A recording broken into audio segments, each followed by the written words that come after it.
Good evening. This is the JP Dinnell podcast, episode 6. I am JP Dinnell, and as always, I have Lucas with me.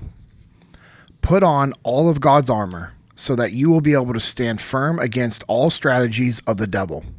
For we are not fighting against flesh and blood enemies, but against evil rulers and authorities of the unseen world, against the mighty powers in this dark world, and against evil spirits in the heavenly places.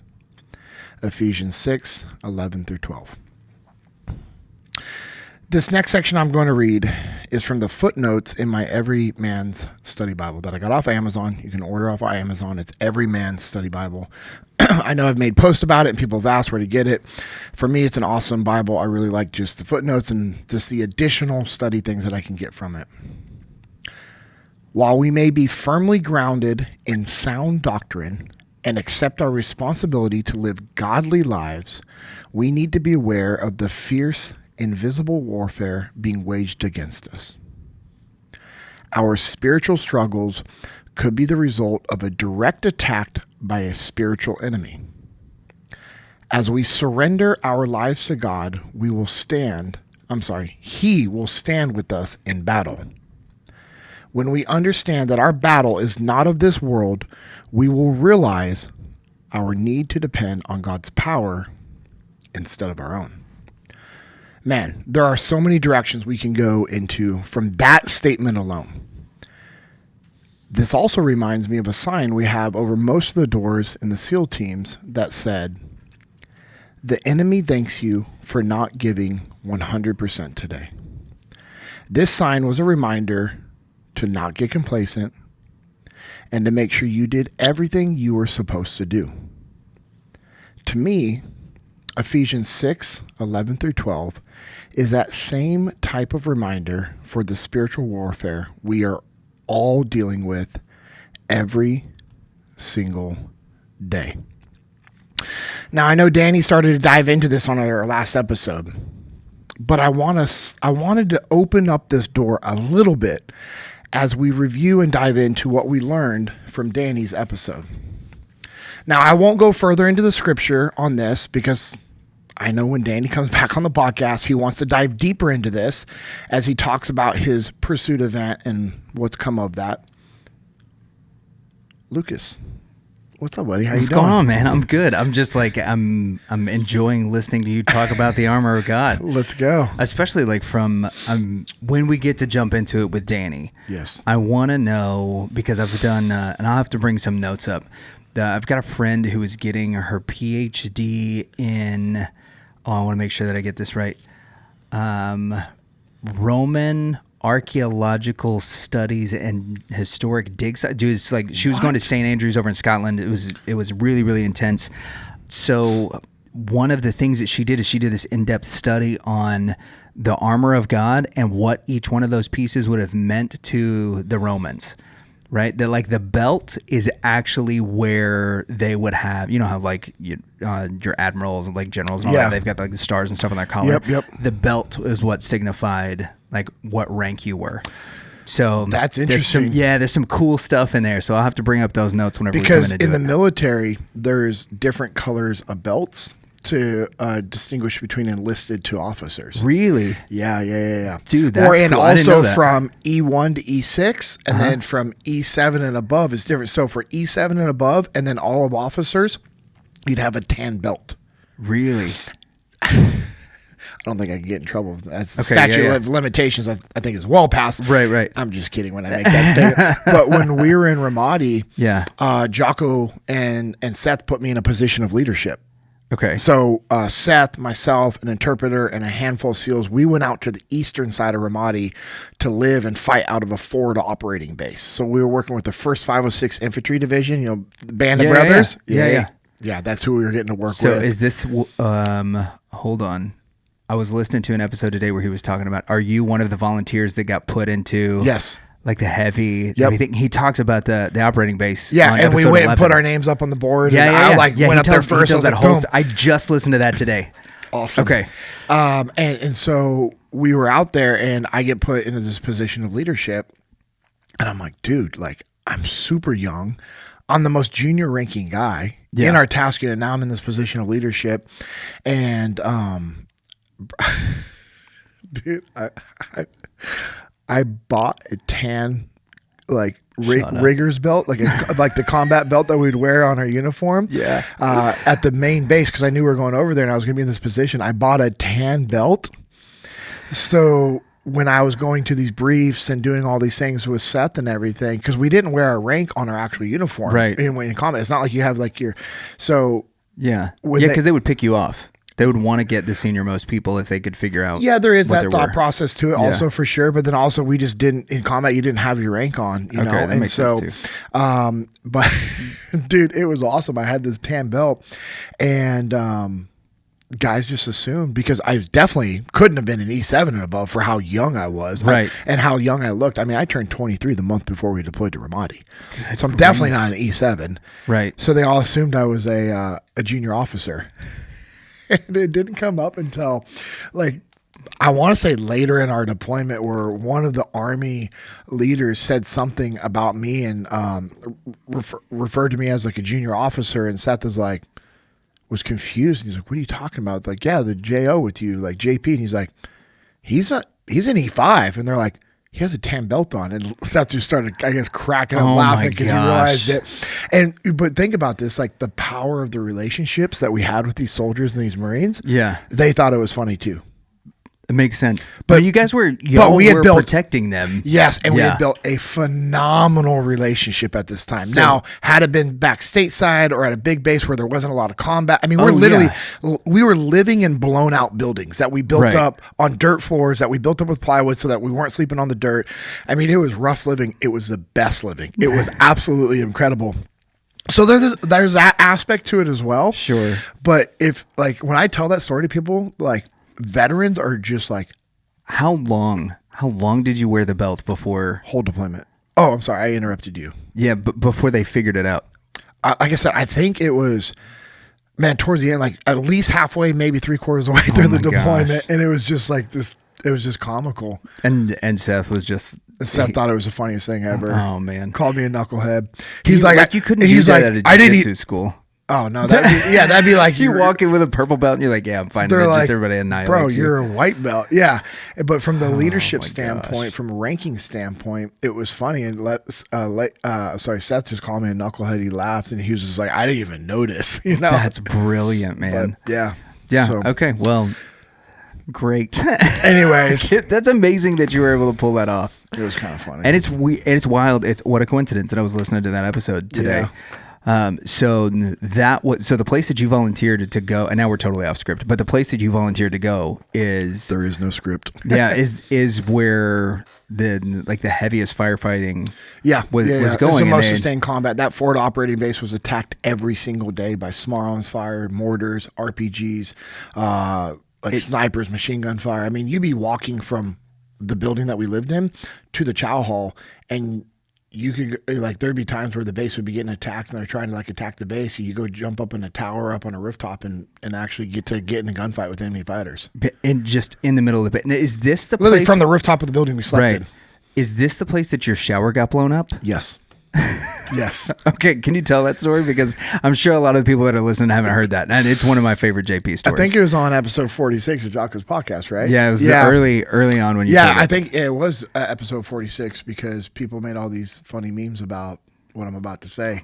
So we got back from doing an Overwatch, and I mean, we were just smoked. And guys, you know, the Army, they had like set times that you could use the shower tents.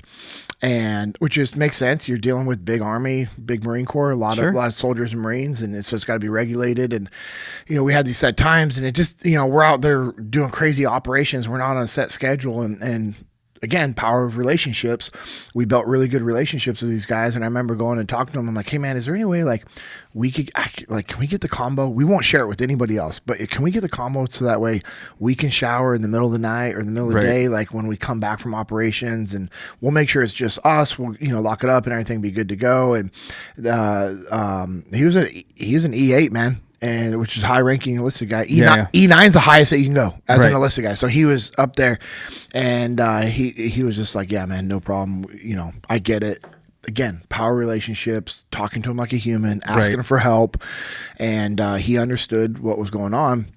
And so we had the ability to do that, came back, guys are smoked. And it was like, man, I'm going to go take a shower, walking out to the shower. Like I'm in the shower tank, getting ready to like turn on the water and like get in there. And I'm like, oh man, I forgot my loofah sponge, man, because that's my favorite part of the story. I had a loofah sponge, man. Like other guys had them too, but like whatever. Everyone just like acts like I'm the only person in the military that's ever used a loofah sponge. You're the only one that's telling stories about it. I don't care though, and that's the thing. Is like I've always been. I guess that's like what's always been good is like every podcast I'm just super transparent, and also at the end of the day, like what are you gonna do? Like you're gonna make fun of me online? Okay, cool. Like don't care. Awesome. Thank you for your feedback. It was like that documentary, that little mini documentary I did with Origin. Yeah. The amount of hate comments that I got on that it's amazing. Just look at it. But here's the thing. All those comments drove the algorithm. So thank you. Yeah, for sure. Because guess what? Organically, guess how many views that video has just before you look it up? I'm going to say 10,000. 3 million. Okay. I was way off. Way off. Way off. Samsonite. I was way off. Way off. Yeah. Gosh. Over 3 million views.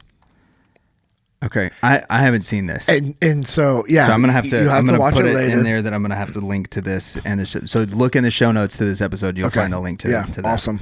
And anyways, so yeah, I get this. I go back. So I grab my stuff, and which is weird that I grabbed all my stuff too.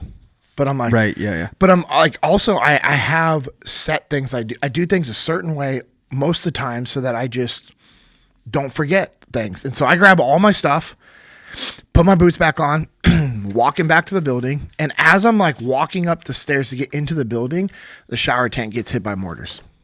Good grief, man. So the joke, which is factual, is a loofah sponge saved my life. Yes, make fun of me all you want to. I don't care. I'm still alive to tell the story. Yeah, the freaking loofah sponge saved my life. And it's just like, but you know, when you look at it, and you and I, we know this, and we've talked about this, and it's just another testimony to the grace I've been given from God. Like, there's no reason why I should have left that shower tent. None. Even with leaving that loofah sponge there, you know what any other person would have done? All right, let me just wash off without it. Like, okay, yeah. I can't scrub my arms, so that I would use that to scrub my head and my face and my neck from all the dirt. Because we'd get, when you're living and sleeping on a rooftop or in a courtyard for 72 to 96 hours, like your hair, like, and we always kept our head shaved. So it was like, it would get super thick with dirt. And I would just want to scrub my head and my face. And honestly, I used a loofah sponge just for my head, my face, and my neck. And like behind my ears, like just scrub and clean. And, anybody else would have just been like, I'm just going to do this with my hands. Like, oh, for sure. I'd be toast. Yeah. Like, you hear the, you're like, pink mist. Yep. You're gone. So, yeah. Okay, bro. I'm like 70 comments deep into this, and there's not one negative thing. Oh, just wait. That guy was never a Navy SEAL, maybe in the military, never a Navy SEAL, like making fun of how chubby I look in the video. Oh, it gets there. Yeah, amazing fellow vet. Thank you. As a retired Are those recent sub-vet. Comments? These are all from 4 years ago. Here's 3 years ago, 4 years ago. I think what's happening, here's somebody who used to live down the street from you. Who? What's the comment? Let me see. I passed. I was scrolling down because I couldn't find anything bad. I'm trying to find people saying crap about you, and I'm having a hard time to do it. We're gonna have to. Call some of our Jesus and Jiu-Jitsu guys and get them to talk. Just talk bad about you. Dave Burke found Dave and I were doing a training together. And we were laughing about it, and we were talking about doing a video where Dave and I read comments to each other, talking crap about each other, because there'll be people that'll make comments on Jocko's podcast, the YouTube videos, when Dave's on it, saying like, yeah, the guy might have been a pilot, might have been in the military, he definitely never did these things. Like, and we found all these like negative comments towards each other, and we were just reading them to each other. Dude, that'd be brilliant. Everybody was in tears laughing. We're in tears laughing. So okay, Lauren Dunn. I grew up down the street from him and remember playing at his house with the neighborhood kids. Great to see he has done great things and thankful for his service. Dude, that's awesome. Dash a fellow Fair Oaks kid. Let's go, Lauren. Yeah. So.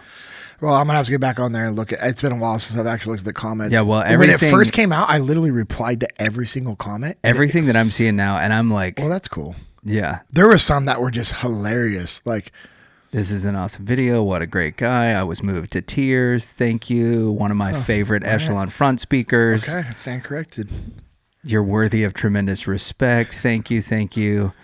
I was so close to enlisting. 26 now. I wish I would have done it. You still can. JP, you're truly an inspiration. Well, that was 4 years ago, so he's 30 now. You still can. Yep. Anyways, all right. Probably the best 37 minutes I've ever spent in my life. All right, well, we're gonna have to find whatever, man. Dude, there's ones. I wonder if some of them maybe got deleted, maybe origin deleted. I mean, I'm telling you, like, I would go back, like, guys would be like, and I would say, hey, this is the Buds class I was in. You can check it out. Like, going back and forth. Anyways. I wish you could look at these like, on Amazon reviews, how you can just click 1 star. That would be incredible. I would just like to find the 1-star reviews of this origin video. That's amazing. That put chills up my spine. All right. Well, we can continue on. Yeah. Yeah. Go. Otherwise, you're going to start blushing because nobody on here, and I'm like 400 comments in, has anything negative to say about @JP. That's weird. Yeah. Oh, yeah. It's just so strange that nobody has anything incredibly negative to say. Well, I'm saying it's weird because what I said primary is experience. Well, I'm saying because I made the comment. Oh, here we go. What a humble beast.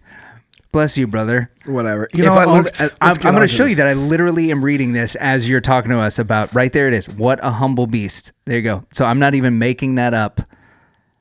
I'm just showing you that you are exemplifying the very comment that person is saying. This is weird. It's not weird.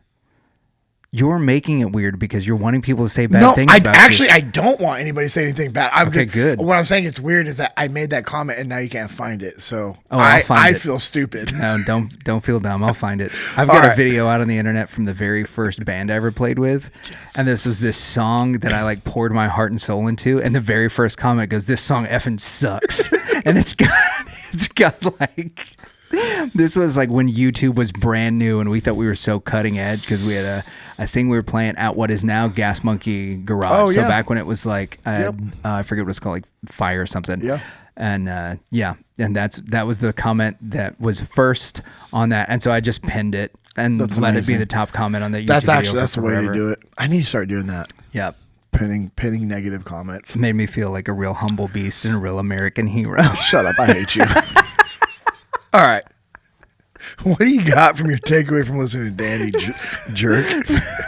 From my takeaway from listening to Danny. Yeah. Dude, okay, so I've heard you guys talk about Danny Ziem, and then I got to hear him at the muster. Yeah. And listening to somebody who is a first responder just kind of talk about all of the things that he went through to get into the SWAT, like that elite SWAT team, was fascinating.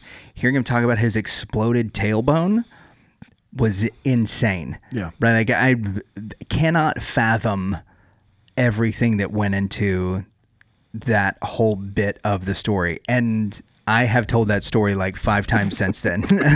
Like, we had this guy on the show and they're like, yeah, how was Danny? He's like, super inspirational, great dude. Like, it's incredible to hear about like how his marriage got restored and his business acumen, but he blew up his tailbone. And let me tell you about that. So I've like skipped over all of the actual good parts just to get to the exploded tailbone story. I think my biggest takeaway, and it's probably because Kirsten and I are in the same situation right now, was him talking about Ashley's, I think it was their second pregnancy. Yeah. And what that was like and walking through that and having to be able to detach when she was like at 7 weeks. I think he said they found the bleed and then she was on bed rest and couldn't pick up their toddler. And we're in week 17 of our pregnancy. We found out at week 6. Kirsten's not on bed rest yet, but she's still like struggling with that. Like, hey, I'm not supposed to pick up our kid. And so like when we come here to do the show, we start recording at like 10:30. I walk her so for all of you who are wondering what night this is Wednesday night. The Rangers just won the World Series. We wrapped up. He woke up in the middle of the 9th inning, so I just grabbed him and he got to watch TV for a little bit, nice. right? Yeah. So when he's going to bed, I've got to go. She's got to put him down. Well, she can't carry him into the room. So she goes and sits down in the chair and I bring him to it. And then talking to Danny since then and just kind of texting back and forth, he's been super encouraging about that and how they made it through it. Seeing him now versus hearing the story about how, you know, the t-shirt company almost ruined his marriage when it was something he did as a side hustle. Yeah. That blows me away. And I know I asked the question there, but I'm wondering, like, from your perspective, how many people allow their hobbies, their side hustles or whatever to interfere with their family and destroy it? And how do, like, you as an Echelon Front, I mean, you're also an executive coach and you talk to those folks. How do you help people that are getting your coaching or that are interacting with you find that work-life balance? Because it's a struggle, man. So here's the deal. There is no work-life balance. Perfect. The balance is actually out of balance. Okay. There is no perfect balance in anything in life. And actually it's unique that we're talking about this right now, because that's actually something that Amanda and I have started discussing and talking, is me being a little more intentional with my time with her and the kids. And, you know, the other day, you know, we had that plumbing issue at her house and I'm out, you know, and we're trying to work through it. And I could tell something was off with her. And, you know, the next day she apologizes and I'm getting ready to go on the road. And she's like, hey, I'm really sorry about the other night. I just been in the funk. And I could tell. And it's funny because, well, not funny, but it's unique. And I find it funny, the timing, because I knew something was off and I wanted to talk to her about it. And I was getting ready to, and then she brings it up and I'm like, okay, cool. That's awesome. Like, let's talk through this. And then she immediately was like, hey, we can talk about it later, because I know you don't like to get into stuff before you leave on the road. Like, I want us to be able to finish the conversation. Right. And I'm like, well, what's going on? Like, is this going to be like a big thing? Like, is this about to be like a big argument? Like, I'm trying to think, like, why would we not talk about it? Like, is this going to be a very long thing? And what I realized is she was just being respectful of what I've asked her before, is like, hey, I can't be leaving with friction between us. Yeah. I can't. Like, it's not healthy. It takes me off my game. And when I go on the road and do what I do at Echelon Front, which gives us the lifestyle that we have and the freedom that we have to go do stuff and be able to, like, just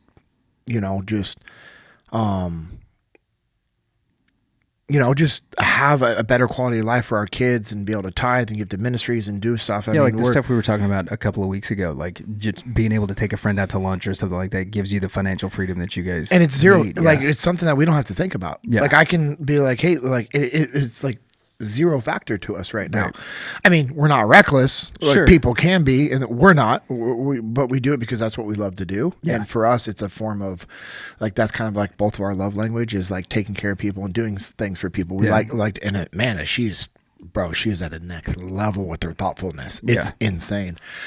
But I could tell something was off, and she knows that I've asked her before, like, hey, like, just do me a favor before I get on the road. Like, let's not have friction, please. Mm-hmm. And so she was trying to respect that, which I'm very thankful for. But there was, like, no friction. It was like, hey, what's wrong? Like, something's wrong. And it was just, I have so much stuff going on. And I've been having some health issues, and it's just like all of a sudden, like, all this workload from Echelon Front came up, which is great. I'm very thankful for it. But even I was recognizing, like, okay, hey, like, this workload's great, but it's actually, these are tactical wins, strategic losses. Right. Meaning, which is a big thing y'all preach at Echelon Front. Which I was starting to trend, if not in that realm already, of not being as strategic as I should be as our chief training officer, which I could feel it. Like, I felt it, and it's crazy, like, because I could feel it. And I was talking to Leif about it today. I was talking about it with Dave Burke. I text Jamie Cochran. And I was like, I was telling him, like, hey, I know I'm not doing what I should be doing as a chief training officer. I have some ideas of how to realign some things, take some work. I was like, I'm going to come up with a plan, present it to you guys, make sure you guys are good with it, make sure we have alignment, and then execute the plan. Yeah. Which I was aware of it. And then also I was aware of it on the family side. And so I'm telling you all that to say is, like, it doesn't matter who you are or what you do. You're never going to have perfect balance. You're never going to have perfect balance. And Danny's intentions of the printing business was good, so that it was an extra source of income for his family, which is great. But most people, when you have a good marriage and a good relationship with your spouse, they value quality time over the extra money you can be making. Because at the end of the day, yeah, that extra money is good and can help you do good things. However, if you can't spend it and you can't spend quality time with your family, what's the purpose? Yep. Like what's the purpose? And so that's, I think as you said that, and I've thought about that before with Danny and other people, and even now currently myself, it's what it is. It's a misalignment. It's when we're failing to communicate with intent with our spouses, not just having conversations, but have intentional conversations, almost like you're having a business meeting with your spouse. And you should be doing those with your family as well. And once they were able to get that alignment, they were able to work through that stuff. And so that's what comes to my mind when you ask that question and we bring that up. It's like, hey, one, nobody has perfect balance. Right. Nobody does. It doesn't matter who you are, what you do. And, what you have to understand is like, okay, hey, you're out of balance here. Okay, what are you going to do to bring it closer to balance? But realize when you're working on something to bring it closer to balance, that means you're not being intentional about other things, and that out of balance will start to swing over there. Yeah. So you need to make small incremental changes to get that dialed in to where now you're just like, okay, I'm a little bit to the left and right in all these different categories. That's fine. Yeah. It's when you're majorly to the left and majorly to the right, that's when you have a problem. So, it's what is the second book is Balancing the Dichotomy of Leadership. Dichotomy stuff. of leadership. Yeah. And understanding that same type of thing. So, within that, right. So now you're recognizing, okay, so this is it's out of balance so much that I've got to course correct. Yeah. And this is the scenario that I've run into more often than not whenever I've, been counseling people from a pastoral perspective that, all right, dad picked up a second job or the husband picks up a second gig, right? So that, the family can get out of debt. So the family gets out of debt 6 months into it. Month 7, they realize they got a little extra spending cash. They spend it. And so, so they're there in month 7. Well, okay, so now we're in month 10. We're coming up on the 1-year anniversary. We realize that there's no quality time happening with the family. But now we've gotten so used to this second source of income. And so many people I forget who actually coined the description, but they were like liquid, right?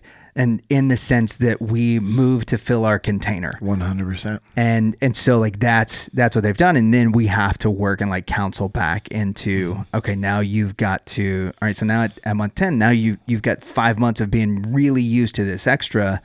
How do you scale back to prioritize the family? So what are your steps to scale back to prioritize family? Well, that's a hard one because what you're talking about is now you're changing habits and behaviors. Because you have now created this new lifestyle, which as I'm thinking about this, that new lifestyle that they're used to is probably better in all aspects in regards to what the finances provide, right? Meaning experiences and able to do stuff. And it's like, hey, you know what? We're having steak for dinner every night. Yeah, we can actually, hey, we're actually able to go to sushi once a week as a family. Right. And, hey, we get down with Jiu-Jitsu and, hey, we're able to train Jiu-Jitsu. And so, yeah, you know what? We've been at the gym late. We're just going to grab dinner on the way home. And so it's all these things. And so now you have to really look and so if you're going to try to change those things, you have to do an honest self-assessment of what you can actually tolerate throttling back on. Yeah. And then you have to have alignment with your spouse and alignment with your family. And then you're going to have to communicate these changes. And if you make a drastic change, that's going to be the worst thing. If all of a sudden you just scale everything back, I mean, that's miserable. And that's, for most people, not sustainable. It's like when people do these crazy extreme diets and then they go do some crazy hardcore workout and then they can't function for 4 days and they're like, I'm never doing that again. And they go back to doing nothing. Yeah. But if you work with somebody that's like, hey man, I want to lose 100 pounds. You're like, dude, that's awesome. Let's work on 2 pounds. Yeah. Let's just lose 2 pounds. And let's work from there. That's what my buddy Justin Blythe that you met, who works at Echelon Front. He's also a trainer and has his gym. That's what he does with people. Hey, let's just lose a pound first, and let's see how that feels. Yeah. Hey, you know what? Instead of drinking sodas with every meal, cut out your sodas. Keep doing everything else, but just let's work on cutting out your sodas. Hey, you've cut out your sodas. Let's increase your protein intake by 10%. And then, it's making those small incremental changes. And most people don't want to do that because it takes time. They don't have that tactical patience to make the small incremental changes to get them where they need to be. Yeah. And think about that. That's a dichotomy in itself, because we're saying we know we need to make the small incremental changes, but people don't want to do it because it takes too long. But but if they make the big drastic changes, then it brings them back to, well, I'm not going to do this anymore. Right. And so you have to really do an honest self-assessment of the environment. And it's like, okay, hey, where are we at in the season of our life? Like, what are we wanting to do? And hey, the first, I've been doing this for 7 years, the first, 3 to 5 years, it was hardcore crazy busy, and we knew we were going to do that, and we were okay with that. And then it was like, hey, once you have that team around that 5-year mark, then, hey, it's still going to be another couple years of grinding, work and building. And then you'll be at a point where you can kind of start to throttle back. And now I'm at that point where I'm like, hey, I haven't been intentional enough with throttling back to be strategic. So now I'm going to have to play some catch up. Yeah. And that's actually the conversation that I was wanting to have with Amanda, saying, hey, I know it's been crazy busy. Everything right now that's on the calendar, it's already booked. Like I can't give up gigs, right? But anything that's coming up, I'm going to be very selective. And it's like, okay, hey, if this is a strategic win for Echelon Front and for our family, then okay, cool, we have alignment. I'll do it. However, if it's something that I can give to another member of Echelon Front, and it means that we don't get paid, but it allows me to be strategic on building out our training facility that we're trying to build up at Echelon Front. If it allows me to build out the program, if it allows me to build out these other types of programs that I've been talking about for a while, okay, cool. So my income won't increase like we wanted it to. However, it allows me to strategically grow Echelon Front, which if we do that the right way, then I can keep throttling back without there being a drastic impact. Yeah. And so that's going to be hard. I'm going to have to be very calculated with that. And I'm going to have to continuously make sure that I have alignment with Jocko, Leif, Dave, and Jamie to make sure that, we're doing things the right way, and that I'm doing things the right way to have alignment with them and also with my team. It's going to be a lot of intentional conversations, a lot of checkpoints of just saying, hey, am I on the right course now? Am I on the right course? Like we were talking about. And so that's one of the things that I need to have that conversation with Amanda. It's funny that you bring this up because this literally was on my mind, and I was going to text her like, hey, I know haven't been able to finish our conversations, but I want to talk to you tomorrow morning about a few things. And so get this happening.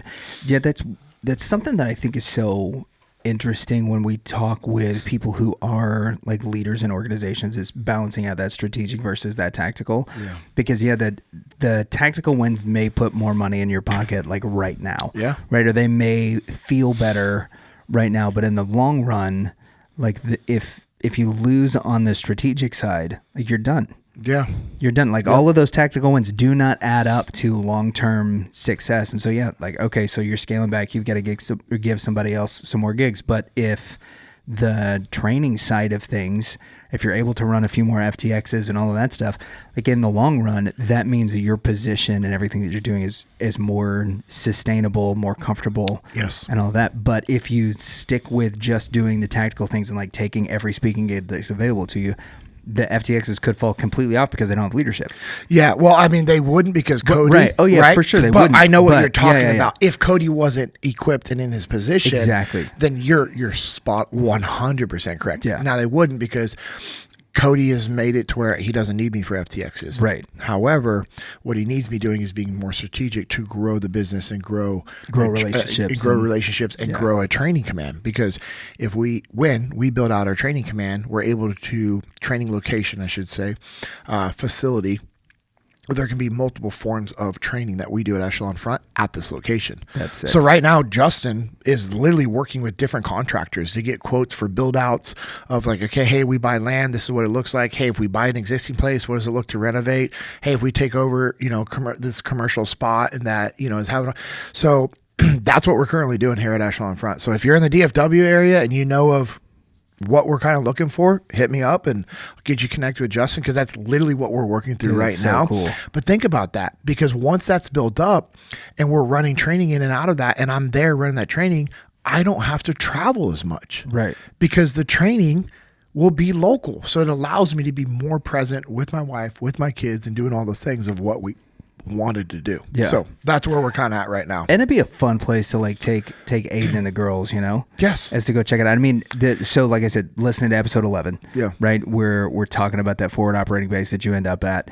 And then the other thing that Jocko talks about, I think it's in 10, was the experiences of like getting to take his son to the SEALs training facilities and like how cool that was. I mean, it would, my kids not like spot on the same thing, but they could bring your daughter to work day at FTX would be pretty sick. And I've done that a few times when we've done the FTXs here local. I've had my kids be role players, really, to help out with the scenarios. That's and it's awesome man. because it's just an added dynamic where all of a sudden our clients go out there to go do a run, and then all of a sudden there's like kids yelling and screaming running out of a building covered in blood, and they're like, what the heck is happening right now? And it's all fake prop stuff, and they didn't even know that there's going to be kids on that run. That's so we've done it before, man. and then Aiden's running and gunning with our OP4, the opposition force that we have. And so now, I mean, he's living out every teenage boy's dream. That's of like sick. Throwing on our gear and like run around with SEALs and Green Berets and SWAT operators. Like, come on now. That's freaking awesome. Yeah, it's been cool to be able to do that. And to your point, that can be a regular thing. Yeah. Which would be so cool. Yeah. It'd be fun to do an on location podcast. Oh, yes. And just pulling people in and be like, all right, what'd you just get from that run? Yeah. Yep. That would be so much fun. We will do that for sure. What else? Anything else? And so all the stuff about the families, but just because of the situation, the season of life that I'm in, like that really speaks to me. The bit that he was talking about is like coming out of the lifestyle that he was in and his, conversion moment. That I thought that was absolutely insane. Like he's being chased down, right? Yeah. And then he just feels the Holy Spirit is like, hey, guess what? These guys are going to kill you. And if you die right now, you're going to spend an eternity separated from God. Yeah. Like you're going to hell, bud. That's insane. And that being the moment. And then the story of, his dad. Right. So like I don't know that we've talked about this on air before, but like I used to work at a Harley shop. I was a chaplain for an MC for a while. That's amazing. And it was a ton of fun, but there were certainly guys in that lifestyle that like, you knew who to call. Yeah. Right. My parents, they bought a brand new truck. 2 days later, the wheels got stolen off their truck. The dealership didn't put wheel locks on it. And so literally my dad goes outside to get into his new pickup, and it's on cinder blocks and the wheels are gone. So my mom calls me the next day and she was like, hey, do you mind coming over? We're hearing a lot of weird noises like around 1 a.m. And I was like, okay. So I go over and I'm just like hanging out in the backyard and I'm like, all right, we're going to figure out what this is. And there's a motorcycle that comes by at 1 a.m. I didn't ask the guys to do anything. They heard the story from somebody I was working at in the Harley shop, and there were patrols that were just scoping out mom and dad's house, just having a presence every few hours. So like I get that those dudes exist, right? And then it's needed. Dude, and they are... Let's be real. Yeah. Yeah, they are. That whole like what they call like the sheepdog mentality of like you don't mess with our folks.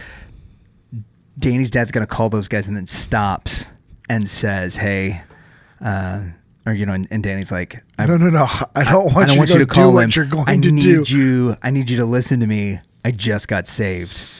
And that 180 from his dad, who he had very little relationship, up to that point, who he mentioned, dad was making good money, but we didn't see any of it and all of that. And that changes not just Danny's eternity, but the relationship that he had with his dad before his dad passes away. Yeah.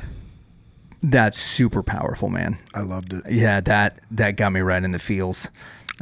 I intentionally did not put the camera on me when I was editing that. I was like, I'm not crying. I'm not crying. You're crying. Yeah. Shut up, Danny. Well, that's awesome. I think that's a good transition to some of the other stuff we have here. And then I think as we go through this, we'll just capture different thoughts as we get along. So one of the things that stood out to me is when Danny said that after he gave his life to God, his life did not instantly get better. Yep. Now, we often hear about how people give their lives to Jesus and then they transform and turn their lives around, which is phenomenal. If you really think about it, it's so incredible when that happens. And I know you as a pastor, you experience that and you've heard that, and I've seen it and I've heard it my whole life. Yeah. It's incredible. But that was not the case for Danny. And that also might be the case for somebody listening to this episode right now. I like what Danny said, though. He said it was his fault because he did not change how he was living his life. He did not change how he was living his life. I would be willing to bet it was also because he did not change who he was hanging around and was getting sucked back into doing the things that he should not have been doing with the people that he should not have been hanging around. I know personally, I have been guilty of this as well. Now, Danny made a commitment to God that he would not date anyone for a year. Dude, that is a hard commitment to make, especially for a man in the early to mid-20s. A lot of people are not willing to sacrifice something for 30 days, let alone a year, to get the results that they want. But I think it's worth mentioning that that Danny was intentionally seeking change.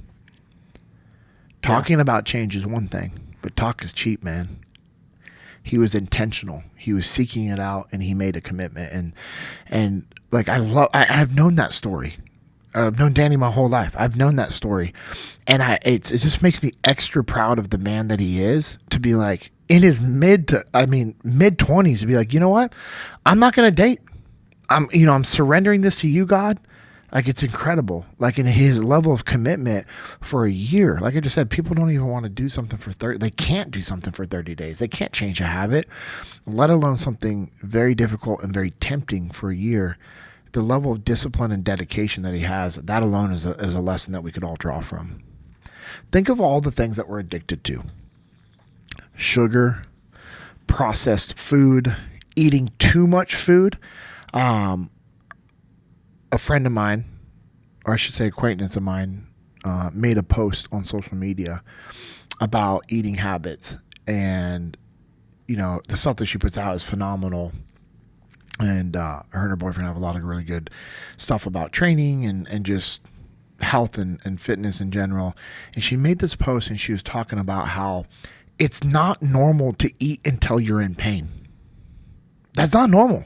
That's not healthy. Yeah. But think about it. People, they're addicted to eating too much food.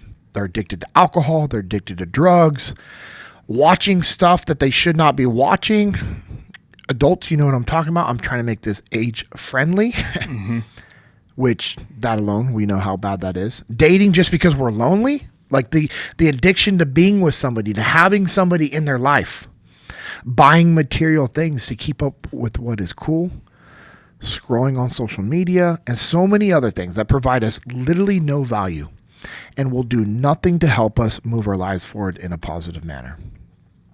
So when this episode comes out, it'll actually be 265 days of no alcohol for me. To be honest, I did this because I wanted to help other people who are wanting to stop drinking.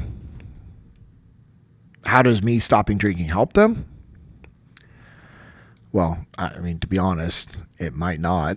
But if there's a slight chance that it could help them, then, I think it's worth it. And let's be real. I've never woken up after a night of not drinking and really wishing I had that hangover and really wishing I was dragging and really wishing I just felt like garbage and had a headache and really wishing that I'd be lazy for the rest of the day and not be able to shake it. And no, I've never woken up wishing I had those things. Now, here's the deal. Drinking has actually never been an issue for me. It's never been an addiction. It's never been a problem. I have multiple times in my life going, I'm going to stop drinking. Some of them for no reason. Single in the teams. Hey, I'm going to stop drinking. Single team guy. Going out on the road with the guys, no drinking. DD. Going to Vegas. Trips to Vegas with my buddies in the SEAL teams, no drinking. Going to, where we had VIP bottle service at places, no alcohol.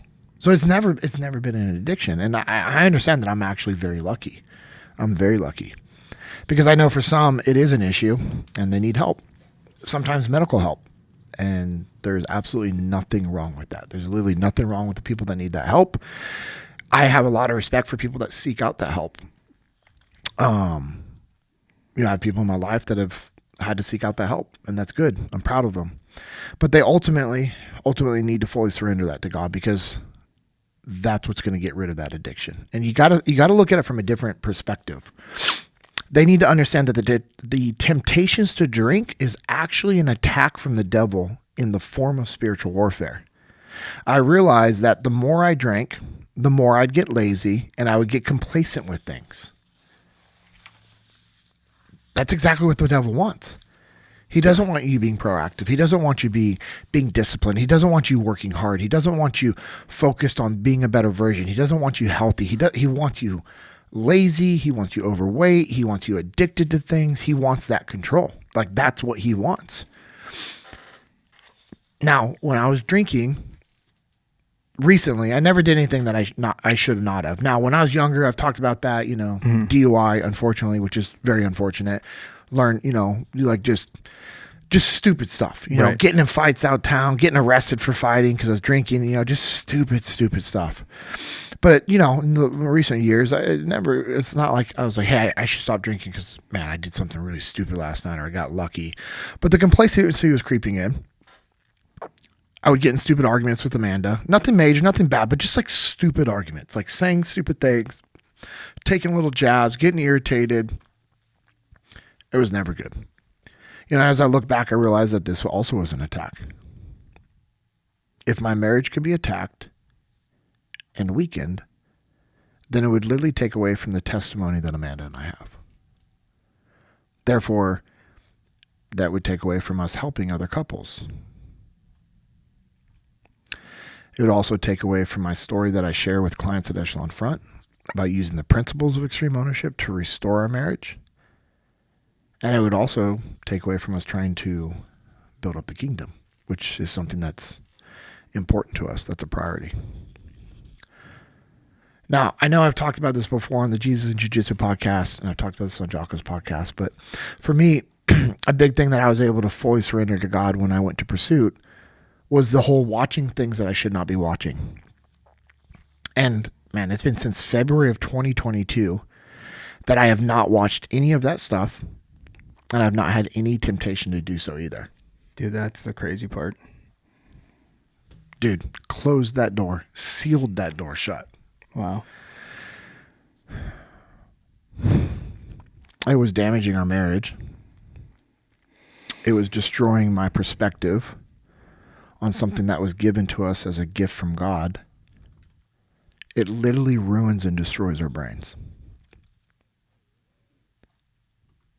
And it's embarrassing to share that. But I'm also thankful that I'm able to share that. And I've had conversations with people, and I'm just like, why? Like, dude, because I used to justify it. Everybody justifies it. Yeah. Originally, it's just like, and then you continue, and then it becomes a habit, and then that temptation, and man, the devil gets his claws in, and he sinks it in on that one, because that is ruining our brains. It is poisoning our brains. It is ruining marriages. It's ruining relationships. I mean, there's literally nothing good that comes from these things. And it's all spiritual warfare. Those attacks that come from it, the doors that you open up, it's bad. It's nasty. Another thing that I got from Danny was the importance of having a good support system and surrounding yourself with the right people to help keep you on the path and ultimately be able to hold yourself accountable. Successful people surround themselves with people who are going to push them, that are going to help them grow, and who are wanting to grow and win as well. You have to be aware of the people you surround yourself with. Stephen Little's dad had this saying, and I've stolen it and I use it all the time, is change the people around you or change the people around you. Meaning like that, yeah. Influence and impact the people around you. If they're not a good fit for you, they don't have their same goals, they don't have the same desires, they don't have the same beliefs, you don't have alignment. then influence them and change them and help them become a better person, or just change the type of people you hang out with. Hang out with different people, and and some people will take that and be like, man, that's hardcore, that's ruthless. It's like, well, I'm sorry, but like cancer is removed from the body for a reason, so that it doesn't spread. And you have to do an evaluation of what they want for you. Yeah. Not only what you want for yourself, but like, hey, what do these people around you want? Do they want you to win? Do they understand what winning actually looks like to you? Like, do they want you to win? Because, man, there are people that actually don't want the people around them to win at a high level, because it makes them feel insecure about themselves. It makes them actually resent those people. And so here's the deal. Like, do they want you to win? They've got to be in your corner. They've got to be cheering for you, because guess what? You are doing the same thing for them. Yep. You should be cheering for all the people around you to win at a higher level. And you hear this often about people say, parents want their kids to succeed more than they've succeeded themselves. Mm-hmm. And that's so true. Like, my parents always wanted that for us. And I want that for our kids. I want them to just fully surpass anything that I've ever done in my life. If the people around you don't want that as well, then you've got to help them see why they should and why that's what you need. Or, man, find new people that want to cheer you on, that want you to win. Do they want you to grow as a human? Because that's one of the things that I knew immediately. I knew Jocko loved us. I knew he cared about us because he had very high standards. Yeah. And those high standards forced us to grow, to be uncomfortable, to be better, to be more educated, to be better at our craft, to be smarter, to be stronger, to be fast. He wanted us to be better in all aspects of our life. And if you don't have people that want you to grow as a human, then that's a problem. And think about it. Why would somebody not want you to grow?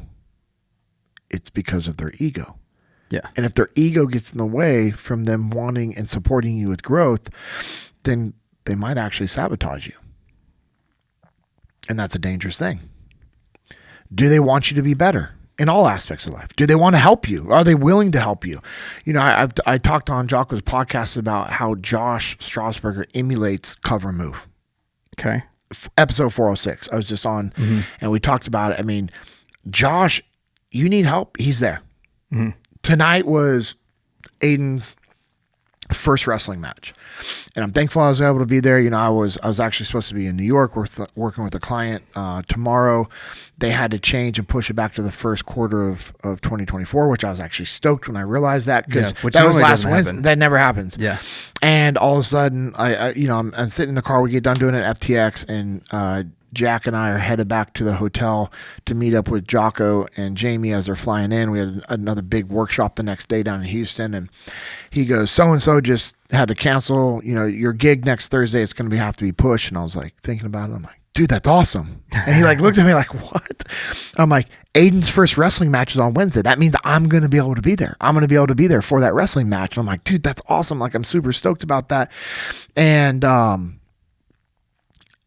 it was also unique timing because it allows me to go do something tomorrow that we can talk about later of, something unfortunately happened. But anyways, it was just, I was able to be able to shift and do that. But, I was talking about Josh wanting to literally help, and he was bummed that he couldn't be at Aiden's first wrestling match tonight because he had stuff with his business, Total Fitness Kickboxing. Yeah. Like, he was legit frustrated, and Steven wanted to be there, but him and his wife were heading out to Abilene for stuff. Isaac wanted to be there as well, but him and his brother were moving stuff and doing stuff. Like, you had made comments as well, and he had so it's like, but that makes me so happy because legitimately, like, everybody in our lives wanted to be there because they wanted to support Aiden. They wanted to be there for us. And it's like, man, like, you gotta have people in your life like that. That should actually be the majority. I feel that the majority of the time that you spend with people, that's how they should be. Yeah, for now, sure. I'm not saying you turn your back on everybody else, right, but you have to guard your time. No doubt. You can't be hanging out with toxic, complaining, negative people, because that's going to start feeding into your life. And it's something you have to do to take care of yourself and take care of family. And here's the other thing. You have to ask yourself, Are they willing to help you for the solo fact of you growing and becoming a better person? That's huge. In my mind, like that's what we should want. We need people around us that will do these things and want these things for us without any personal gains for themselves. And to be honest, this is hard to find. And as I've found over the years, if I'm being fully transparent, it's been hard for me to do at times because I'm a flawed human. But what I realize is, as I'm more intentional with seeking a closer relationship with God and reading the Word, it actually is easier for me to be able to do these things. Yeah. And now my intentions have always aligned with these things for people, but that personal jealousy will creep in. And that's a very real thing that you have to combat, and that's spiritual. To me, I believe that's spiritual warfare as well. Is that jealousy that creeps in because it makes you think things that you shouldn't be thinking, and it makes you not do the things that you should be doing. And, and all this also reminds me of a section of the section Yes Men in Jocko's book, Leadership Strategy and Tactics. And it says, as a leader, you should not want to be surrounded by yes men, people who agree with everything that you say. As a subordinate, you should not be a yes man. You should speak up when something doesn't make sense. Now, I love that he has that in there because it's just a reminder that we actually want to give our people the ability to think on their own and have ownership and push back. And it's funny because Jocko writes about this, but again, he talks about how everything that we have in life, there is a dichotomy to it. And we were doing a thing on Extreme Ownership Academy. And I can't remember when I talked about this recently, but I know I've talked about it a few times recently, where he's like, hey, do we want yes men? And everybody's like, no. And he's like, all right, JP was a hell yes man for me. Yeah. And Seth. And everyone kind of shifted and changed their face. And he said, JP didn't push back on anything. If we asked him to go do something, it was like, Roger that, sir. Roger that, sir. And I would just do it. I didn't care about it. It didn't matter if it was a crappy job, good job, mediocre job. It didn't matter. Yep, cool. Roger that. I was that. Yes. I'll go do it. Meaning I was that yes man in regards to cool. Roger that. I'll do the work, sir. Right. And I would, and if I had questions, it was for me to gain alignment of, okay, why am I doing this? So I could understand, I could think about it at a different level so that I could execute, and just getting that clarification and alignment. And that gave me the ability when we were overseas and something had happened and Seth was like, hey, we need to push, we need to go here. I was like, absolutely not, sir. Think about this. I'm an E5 in the military telling an O3 officer, absolutely not, sir. Yeah. How do you think Seth responded to that? He was detached from his emotions. He didn't get offended. He didn't look at me like, how dare you challenge what I say, enlisted guy? Right. He didn't have that attitude. He didn't have that look. He didn't have anything. He looked at me. He's like, what's up? Because if I'm saying absolutely not, he knew that I saw something that he didn't know. Right. I'm sorry. He knew I saw something that he didn't see, or I knew something that he didn't know that was important. Because I'd never pushed back like that, ever. So it gave me the ability to push back. We had that culture. We had that relationship. And that's what good leaders do. And so you have to understand this balance. In regards to don't be surrounded by yes men, meaning we want people that are going to help us grow, that are going to challenge us to hold ourselves accountable because of the standards that they have for themselves. Think about how many times we have surrounded ourselves with people that were yes men because it makes us more comfortable to be around those people that are not going to challenge us. Mm. They're not going to challenge you. They're going to laugh at all your jokes. They're going to make you feel good all the time. Yeah. That's a dangerous place to be. That's a false sense of security that you built up for yourself. Those people don't push us to be better. They don't question us or call us out on our BS when we're doing the wrong things or not doing what we're supposed to be doing. Now, these were just a few of the thoughts that I had from our conversation with Danny. And I could talk about our conversation with Danny for hours. And to be honest, I'm really looking forward to bringing Danny back.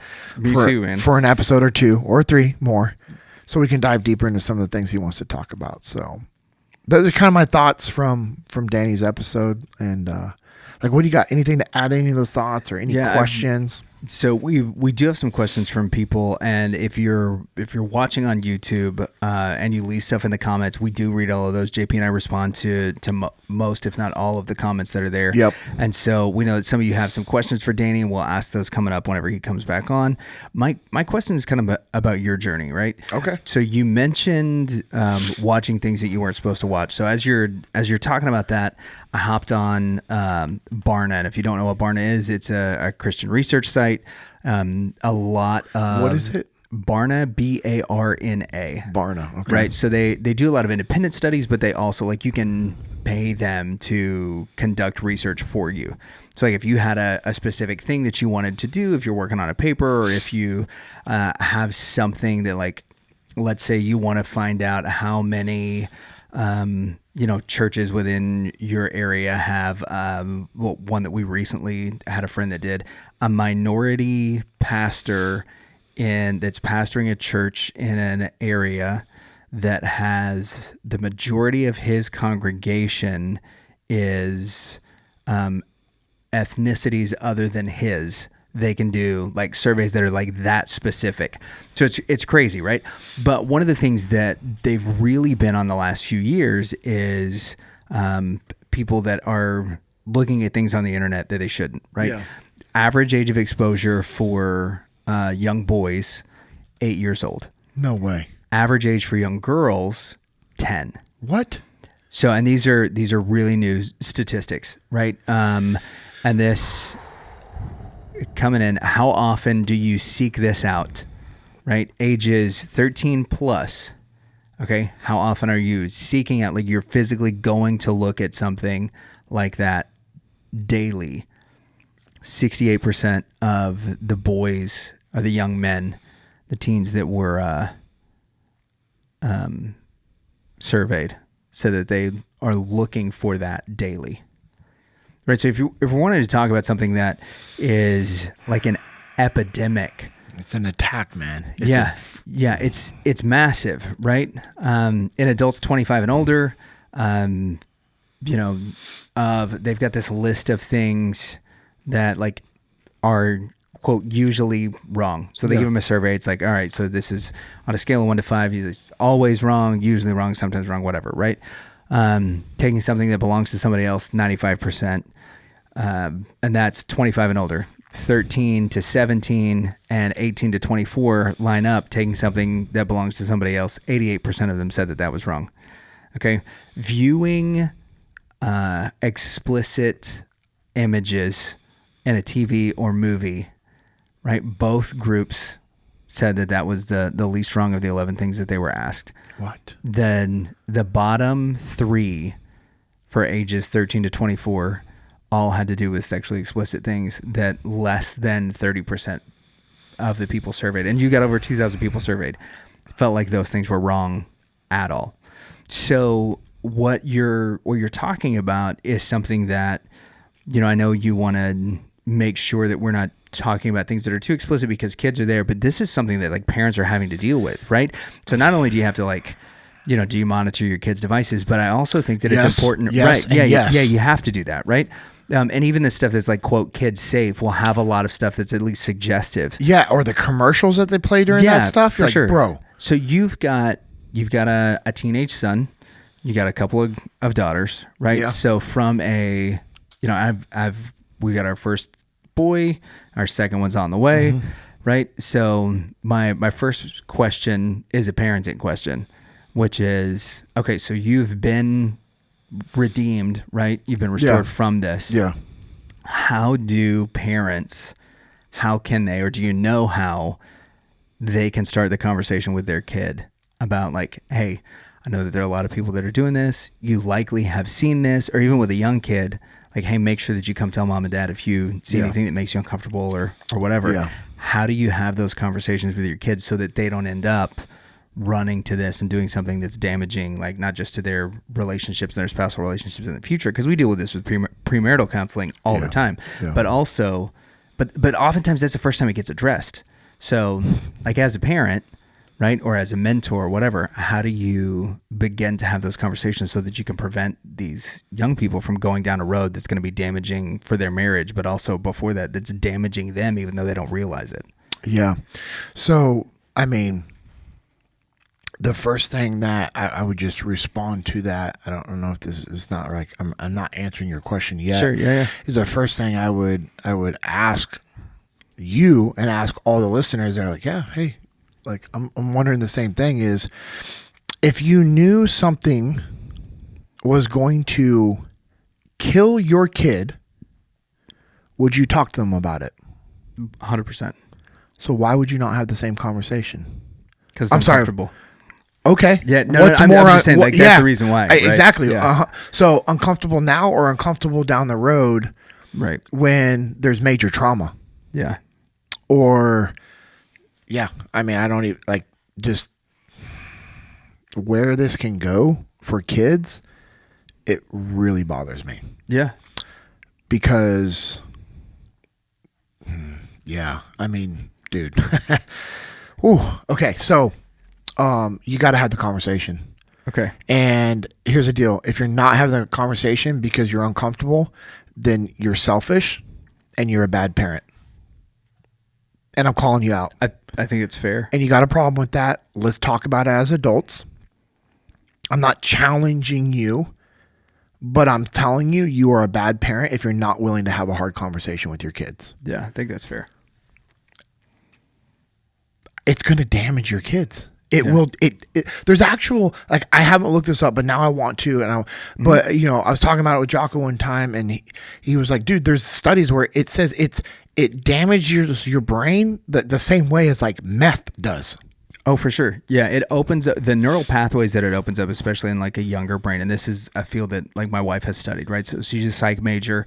These are things that we talk about pretty regularly. Bro, how do I book her as a guest? Right? Come on, dude. Yeah. When we get a sitter. Yeah. Right. Are we not popular enough yet? Yeah, no, we're not good enough yet for her. I don't think she doesn't listen to anything that I do, right? Like she sleeps through most of my sermons. That's amazing. So when we were talking about this, one of the things she was talking about is, especially with like younger brains, there's this thing called neuroplasticity, which is basically like how moldable and impressionable your brain is, right? Yep. Right. And we all know that like, oh, a kid's brain is like a sponge.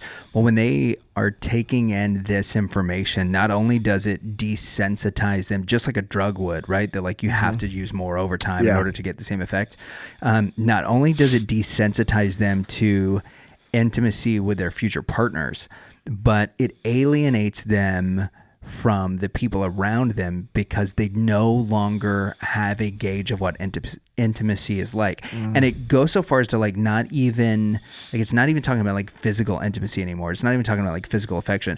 Like you and I can't interact because now the only thing I'm thinking about is when I'm going to find the next time to sneak away and do this thing that I believe is shameful. And then it creates that like shame cycle, especially in young kids that don't understand what it is because they know that they shouldn't be watching it and they know that they'll get in trouble, or they believe that they'll get in trouble if they watch it.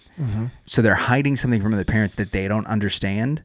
And then because of that, it becomes a dominant influence in their life. And that's going to open up the doors for them to do that with a lot of different things as well. Yeah, 22% more likely to commit violent crime if you watch explicit material weekly. Do you know what it is to be and stay in an abusive relationship? No. That would be interesting to look up and figure out, because, man, like you're like, what you're watching isn't romantic. No. So that's not how real relationships work. No.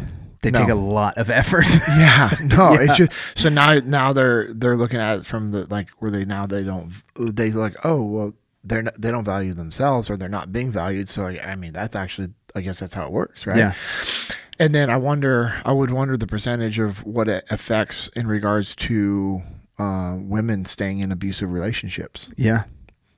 That's interesting. Yeah, I would be fascinated to see that. One of the things that they do talk about in this study is the normalization of the word, because now it's being used for other things. And so a lot of times, especially with kids, like their first exposure to the word porn is when they see somebody made a post about it's like a delicious meal and it's tagged food porn.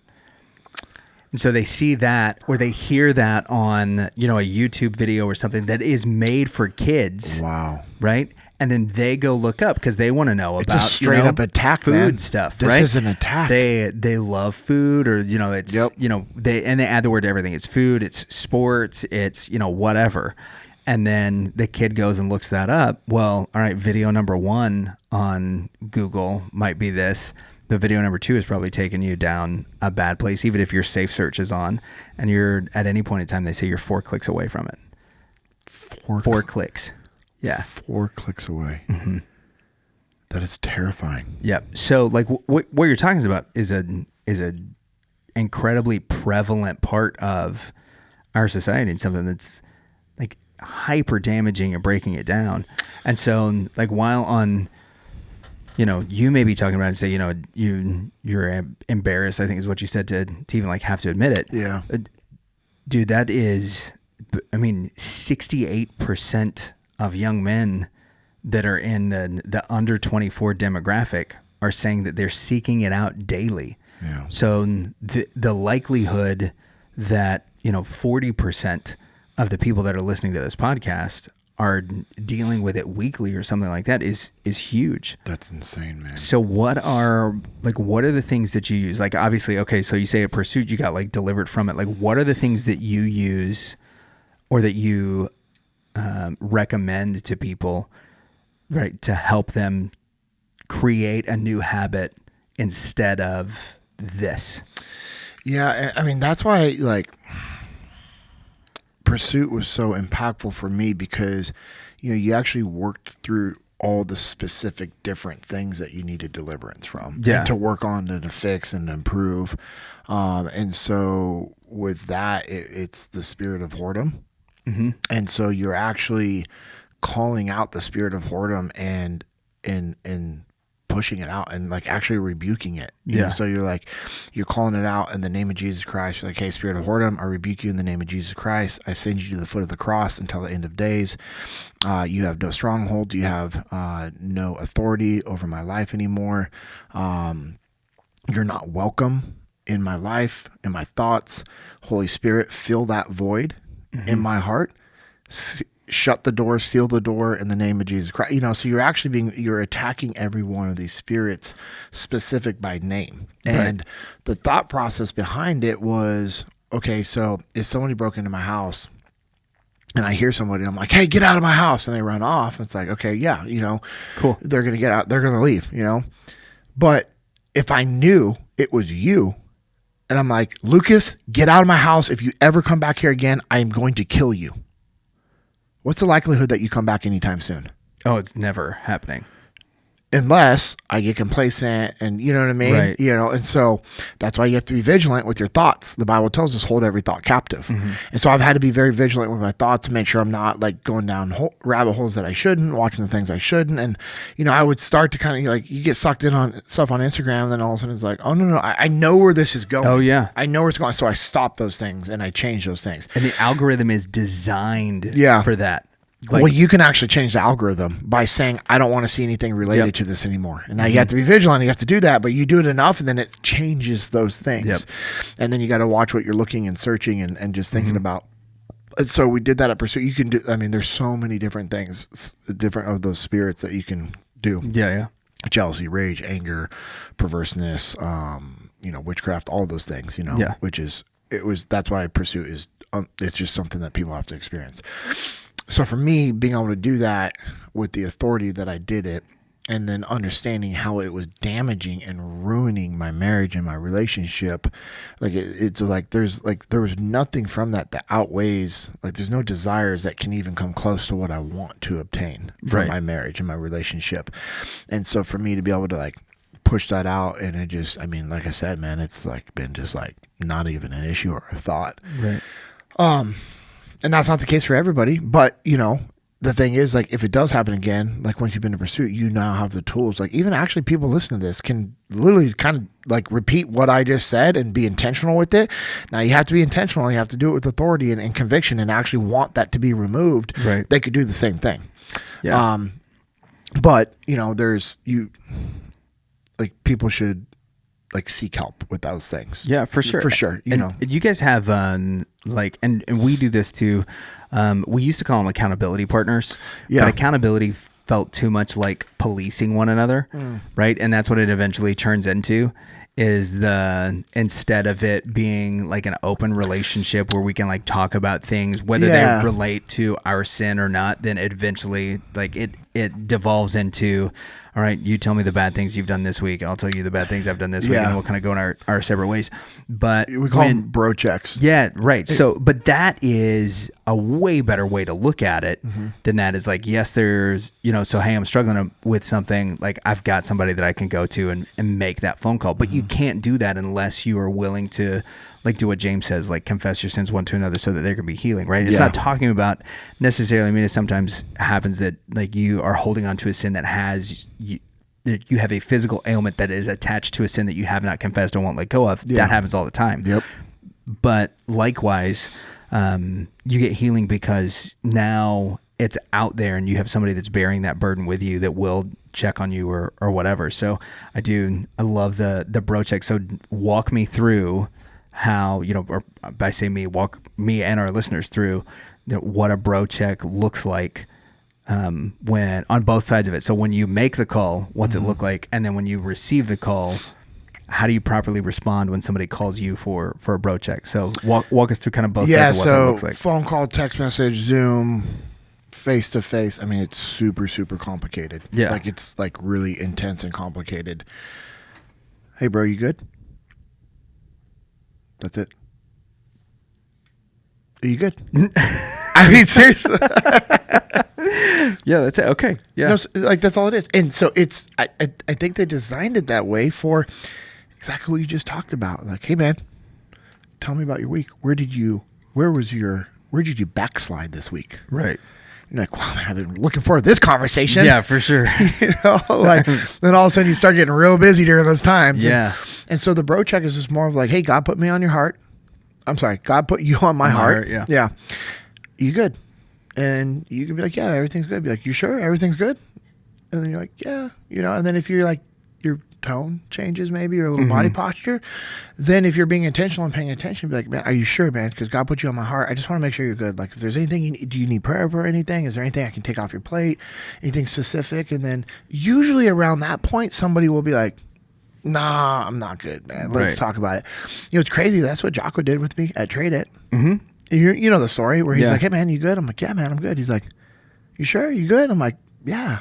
He's like, dude, Jocko, come on, man. Are you good? And I was like, bah, just like, just like, I didn't bawl like I was bawling crying, but I freaking broke down. And I was just like, no, actually, I'm not good, and he was listening, Jocko was being prompted by the Holy Spirit with that. Right. And he was listening to his intuition, however you want to call it, right? However people want to say it. But also Jocko was a very good leader. He was very intentional with keeping a pulse on his people. And he could see if something was off. And so that's the other aspect, the burden that you have of being an accountability partner for people, which I like how you're like, I don't like that phrase because it's same way. Yeah. That's one of the things that we teach at Echelon Front. It's like, you should never have to hold your people accountable. That's actually a failure of leadership. People are like, well, what are you talking about? Leaders are supposed to hold their people accountable. No. Like you actually give your people ownership and you show them what good looks like and you actually teach them how to think, then they actually hold themselves accountable. Yep. Focus on your own self-discipline before you start imposing discipline on others. Yeah, set the standard. Which people are like, wait, what? So that's what I like about the bro check is it's just a very simple like, hey man, you good? And it's effective, man. People open up, and there'll be times like it's awkward at first. Like people will just be like, but it's a cool tool, and just to reach out, be like, hey man, you good? Now, if somebody gives you a bro check, my challenge to you is, hey, if things aren't good or you need to talk about something or pray about something, just do it right away. Just say, hey, hey, thank you Man, Lucas, thank you for checking in on me today. Actually, man, I've been running on fumes. I haven't been sleeping well. I've got some health issues, and I just got a little bit of friction at home. And man, I could really use some prayer for just restoration and just restoration, man. I'm tired, And then, because guess what those people are going to do when you say that to them? They're going to start praying. Yeah. Now, if you're going to do bro checks on people, that's something you shouldn't take lightly. You shouldn't be like, hey, man, you good? And you're like, yeah, I got all this stuff. You're like, cool, man, I'll be praying for you. And then you're like, oh, let me go back to live my life. Right. I mean, there's a burden associated with that. And so, bro checks are awesome. It's a great little tool to just get alignment and just try to take a burden off of somebody's plate. Yeah. And there's the flip side is I'm struggling with temptation. And so now I'm going to reach out. Yeah. Right. Because when the Holy Spirit prompts you to reach out to somebody, you kind of know what's going on. Yeah. But when you get that call and somebody's like, hey, I need help. Yeah. So what does that look like? How do you handle that situation? Because it is a little bit different than hey, the Holy Spirit put you on my heart. What's going on where you're prompting it, where now they're reaching out. Because I think that takes a lot more guts to be like, hey, look, 100%. I'm in a bad situation, man. And I know things are going to go south. I just need somebody to talk to. Well, and that requires you subordinating your ego and having humility, which a lot of humans struggle with. Yep. That's why we say humility is the number one characteristic of a great leader. Like a lot of people have that struggle and they're not going to be able to do that.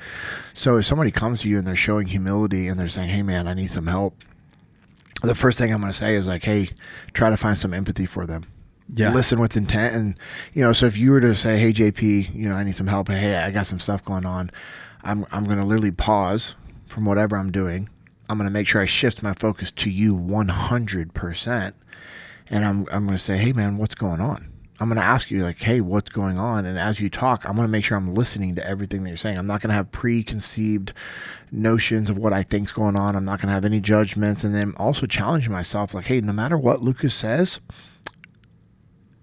normal face. Meaning I'm not going to have any emotions.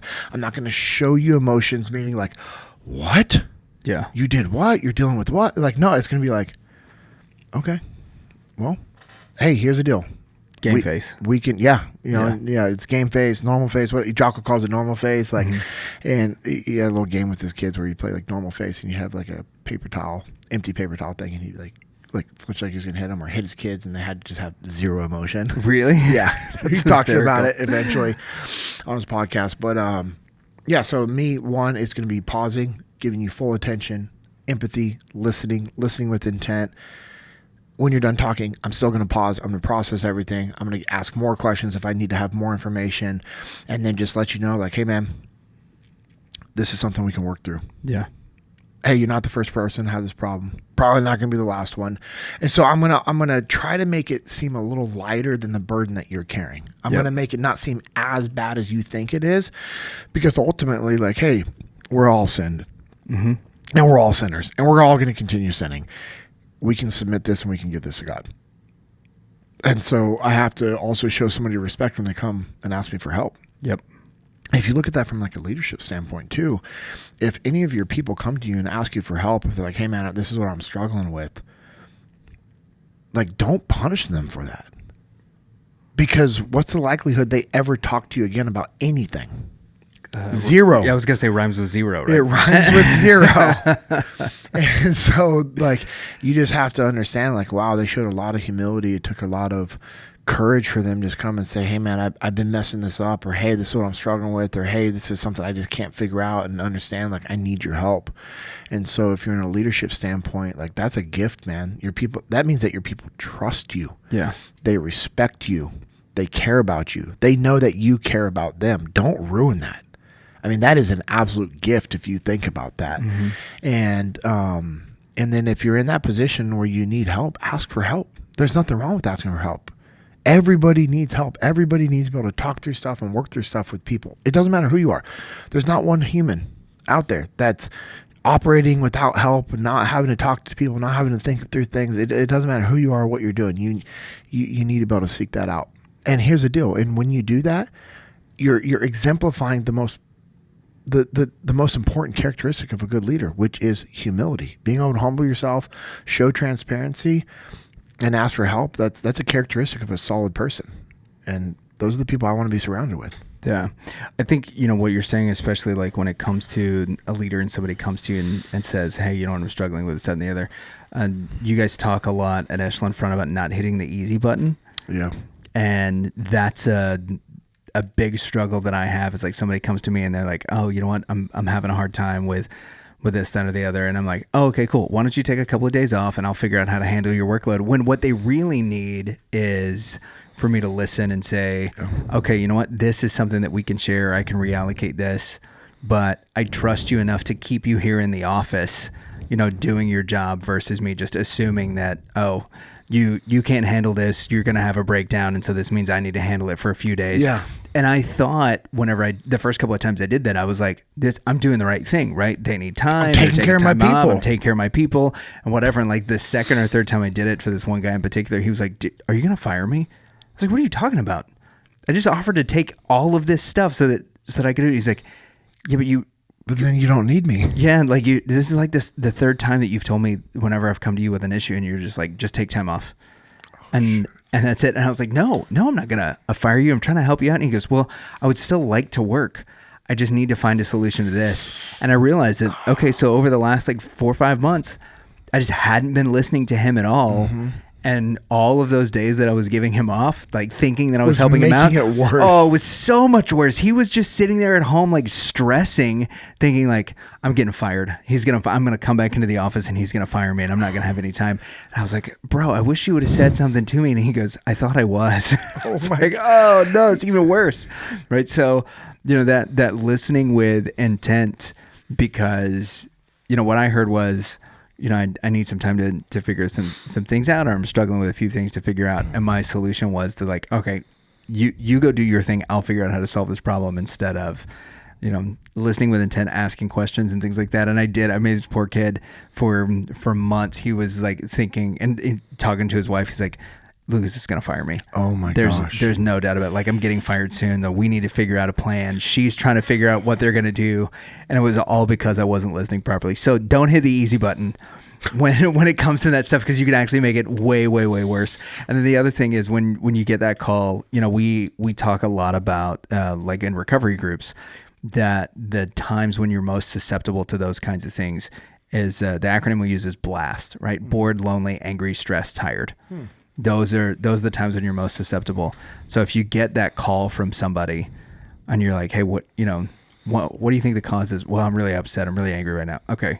So if we're talking on the phone, right? Like, why don't you go for a walk while we talk? Yeah. Like, let's find a way to get that energy out, right? If you're stressed out, or you're tired or whatever, what's something you need from Walmart? Right? Like, what's one thing that you need from the store? Let's change your environment. I'll stay on the phone with you. That's good. We'll do that. You go get the bell peppers that you're going to need, for lunch in a couple of days, right? Go snag those now. Let's talk. Let's get that environment changed to help out. We found that's been a really useful tool with a lot of our folks. I like that. That's awesome. Blast. All right. Dude, I think that's a good point to pivot and kind of close it out. I agree. That was awesome, man. I appreciate it. So, hey, thank you all for the support each of you have given us by listening, sharing, subscribing, and comments. The comments are awesome. People sharing it on social media and tagging us has been awesome. It's actually really helped our rankings, right? Oh, for sure. Dude, we debuted in the top 2% of podcasts globally. And is that good? Yeah. And it looks like whenever we get our first quarterly ranking that will likely go up. So thank you guys a lot for the support. It's been stellar. Dude, that's unreal. Yeah, it's pretty freaking sweet. Bro, God is good. I'm trying not to brag to my other podcaster friends. That's unreal. Mm-hmm. If you want to follow us on social media, I am at JP Dinnell and Lucas is at Lucas Pinckard. Close. Pinckard. I've never actually said your last name. There's no reason to. Nobody should know my name. Nobody should know I exist. I'm going to cut most of what I said out of this and just make it look like you had a brilliant monologue. I'll straight up fight you if you do that. So, choice is yours. So, at LucasPincard. If you think I'm joking, let's try this. Make sure you're also following at Echelon Front. If you want to learn more about what we do at Echelon Front, go to echelonfront.com. I would love to see you guys at a future event or having one of our awesome instructors out to come work with you and your company. If you want to, you can also check out at Jesus in Jiu-Jitsu _USA. That is a ministry that I started with Stephen, Isaac, Josh. It's an absolutely incredible ministry. And then also partnered up with Stephen Little and Tyler Little on Little Cattle Co. Get that beef. Yeah, get that beef. You got beef, bro? Better be getting it from Little Cattle Co.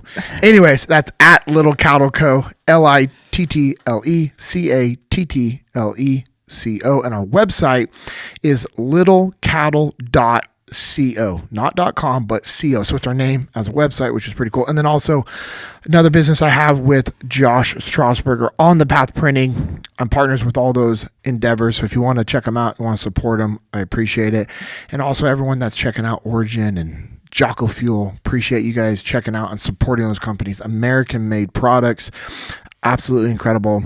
I'm wearing my Origin jeans tonight. Dude, they're awesome. They're the so best. good. When I went for that hike yesterday in Tucson up to the top of that mountain, was wearing Origin jeans, orange t-shirt, like had the stowaway jacket in my backpack. So comfy.